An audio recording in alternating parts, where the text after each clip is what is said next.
Assalamualaikum warahmatullahi wabarakatuh.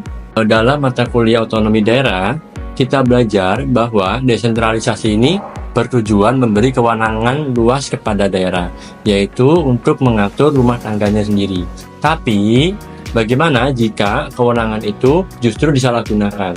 Halo Sobat Otoda, kali ini kita akan bahas topik yang bukan hanya aktual, tapi juga sangat relevan untuk kita sebagai mahasiswa semester 4 mata kuliah otonomi daerah. Otonomi itu idealnya membebaskan, bukan membinasakan. Tapi di Papua, dana otonomi khusus justru jadi ajang bancaan elit politik. Benar, dana OSUS adalah bentuk dari desentralisasi fiskal, yaitu salah satu bentuk transfer keuangan dari pusat ke daerah. Tapi sayangnya di Papua, dana ini diduga kuat diselewengkan oleh gubernur. Nah, ini masuk ke materi penting akuntabilitas dan pengawasan. Kalau mekanisme pengawasan lemah, maka prinsip otonomi yang ideal bisa berubah jadi ladang korupsi. 1.7 triliun tidak jadi apa-apa. Rakyatnya tetap miskin.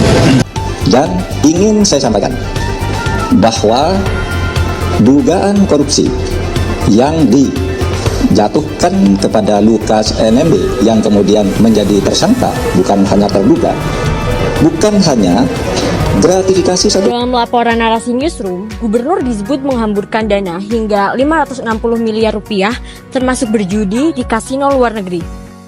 Padahal dana itu harusnya untuk membangun infrastruktur, memperbaiki layanan publik, dan mengangkat martabat orang asli Papua. Dalam teori, desentralisasi fiskal itu memberi kebebasan, yaitu pengelolaan anggaran. Tapi, persyaratannya itu adalah transparansi, partisipasi publik, dan pengawasan berjenjang. Sayangnya, mekanisme pengawasan seperti DPRD, BPK, dan KPK seringkali datangnya terlambat, dan rakyat yang jadi korban utama. Sebagai mahasiswa, kita perlu melihat ini bukan hanya sebagai berita kriminal, tapi juga sebagai kegagalan sistem desentralisasi yang belum ideal. Apa yang kita pelajari di kelas seperti UU nomor 23 tahun 2014 tentang pemerintahan daerah menekankan bahwa tanggung jawab daerah harus sejalan dengan etika publik. Kalau pemimpinnya tidak paham esensi otonomi, maka yang terjadi adalah pembusukan dari dalam. Otonomi harus dibarengi dengan pendidikan politik, transparansi digital, dan penguatan peran masyarakat sipil. Jadi, teman-teman, kasus Papua itu bukan sekedar soal uang hilang, tapi konsep otonomi yang gagal diterjemahkan dengan benar.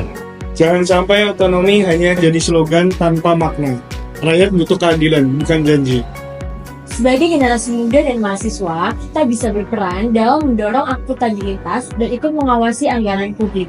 Karena kalau otonomi tanpa kontrol, maka yang kita hasilkan hanyalah tirani lokal berkedok demokrasi. 그대는 선물입니다. 하늘이 내